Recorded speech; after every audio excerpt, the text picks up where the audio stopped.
Salut à tous et à toutes les Kaisers et les Kaiserines. Et aujourd'hui, on va parler de la boîte Lego Indiana Jones numéro 77012. Tout d'abord, parlons de la boîte puisqu'elle vaut le coup d'œil. Alors, on a Indiana Jones en Lego avec la carte, le fouet qui sépare du reste de la décoration, qui rappelle le temple de la première scène du premier film Indiana Jones. C'est assez sympa. Voilà, petite mise en scène. Au dos, on voit alors le moment vraiment marrant où il y a le soldat allemand, le pilote allemand qui les regarde alors qu'il a perdu les ailes de son avion. On a la scène ici, là ils volent la voiture, ils s'en vont, l'avion rentre dedans et hop, on pète les ailes de l'avion, vous allez voir, ça va être sympa. Et il est à noter, alors la grande vedette, c'est la figurine du père d'Indiana Jones interprétée par Sean Connery. Euh, voilà, et il est à noter que, alors déjà Indiana Jones, on l'appelle Indiana Jones. Le professeur Henry Jones Senior, on met bien professeur et pas à son... Non, je plaisante. Non, c'est surtout qu'il est à noter qu'il n'y a pas marqué pilote allemand, mais pilote de chasseur. Maintenant, parlons des figurines. Alors tout d'abord, on a Indiana Jones, ici, avec la cravate, le costume, le holster qui est assez sympa, avec son fouet qui est enroulé. Il n'y a aucun imprimé pour le chapeau. C'est un mélange de... Enfin, c'est un dual mode LED, c'est avec deux couleurs. Il a un... Alors déjà, il a un truc dans le dos, c'est sympa. Et il a un double visage où il se pose des questions. Voilà. Hop. J'aurais pas dû lui enlever son chapeau. Voilà, très sympa, c'est cool. J'ai enfin Indiana Jones en Lego. Ensuite, on a le professeur Henry Jones Senior. Alors, on a un casque colonial gris. La tête, qui n'a pas de double visage. Le torse, je sais pas s'il est inédit, il me semble avoir déjà vu dans des Harry Potter, mais je suis pas sûr, donc je pense que c'est inédit. Les jambes qui sont neutres, et on a comme accessoire le petit carnet, je vous montre, le petit carnet où il note tous les trucs importants et qui sera plus tard dédicacé par vous savez qui. Au dos, il a un imprimé, bon très simple, mais ça fait le taf. Ensuite, on a le pilote allemand, enfin le pilote du chasseur. Le torse est unique, il est relativement détaillé, même si la figurine fait un aspect très épuré. Bon, en même temps, c'est les uniformes allemands. Alors, il me semble que dans le film, le casque est un peu plus foncé, mais je suis pas sûr. Et ce qui est bien, comme les pilotes de Naboo dans les Lego Star Wars, on peut mettre les lunettes. Ça, c'est sympa, ça. Voilà. Figurine très simple, et bien sûr, heureusement, elle n'est pas détaillée au point de mettre les insignes bizarres. Rappelons que c'est un jouet, que c'est Lego.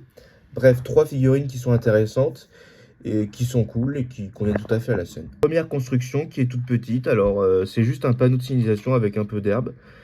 Ça vaut quand même le... Enfin, c'est pas le grand argument de la boîte, mais c'est quand même un petit détail qui est assez sympa.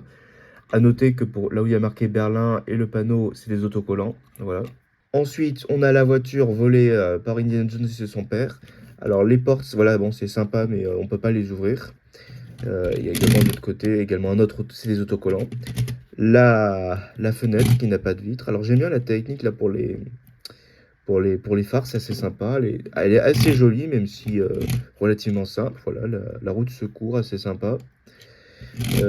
Ça, je sais plus si c'est le coffre ou si c'est juste une valise. On a une petite valise à l'ancienne. Voilà, bon, l'intérieur très simple. Ça reste quand même très sympa. Et si vous voulez la customiser pour qu'elle devienne noire, euh, les pièces blanches sont facilement remplaçables. Alors, dans le coffre, alors je vous montre, on a la petite valise qui peut s'ouvrir, mais je ne vous ouvre pas parce que ça s'abîme. Et là, on a le coffre. Alors, je ne sais pas s'il est censé se détacher ou si c'est le coffre de la voiture, si c'est une valise ou pas. Et à l'intérieur, on a un pistolet, enfin un revolver, et un parapluie. Ensuite, nous avons la construction la plus grosse et la plus intéressante de la boîte, le chasseur allemand. Voilà. Alors, on a les hélices qui fonctionnent. Alors, elles sont très sympas. Alors, c'est des palmes, enfin, les trucs des pagaies, là, pour faire le truc. Si vous soufflez dessus, en fait, ça va réellement tourner. Voilà, c'est assez sympa. Voilà, on a le genre de truc, là, du moteur. Enfin, je sais pas exactement comment ça s'appelle, j'y connais rien en mécanique. On a les trains d'atterrissage. On a des flammes, là, qu'on peut enlever. Vous allez comprendre pourquoi. Voilà, c'est un peu brûlé. On a les ailes avec des stud shotters. Et dans la boîte, on en a 4 studs. Bon, en réalité, il y en a une cinquième parce que c'est toujours les pièces en trop, mais bon, c'est ça. Un truc que j'aime beaucoup dans cet avion, bon déjà, bon, il y a les autocollants, bon, ça va, c'est pas trop dur, ceux-là, ils sont pas trop durs à faire. Mais j'aime bien l'usage de cette pièce pour la cabine, parce que, alors, c'est un autocollant également. Mais la cabine, voilà, vous voyez, c'est les demi-cylindres. À l'intérieur de la cabine, on a un petit manche à balai, bon, la chaise aussi, voilà, qui est très confortable, avec les trucs là de vitesse. Celui-ci est vraiment très sympa. Je crois que c'est une nouvelle version par rapport à l'ancienne, mais je trouve que ça va mieux, style Seconde Guerre mondiale. Alors, on a les flammes ici. À l'arrière, bon, on a des roues aussi à l'arrière. On a la queue, voilà, je pense que c'est assez sympa.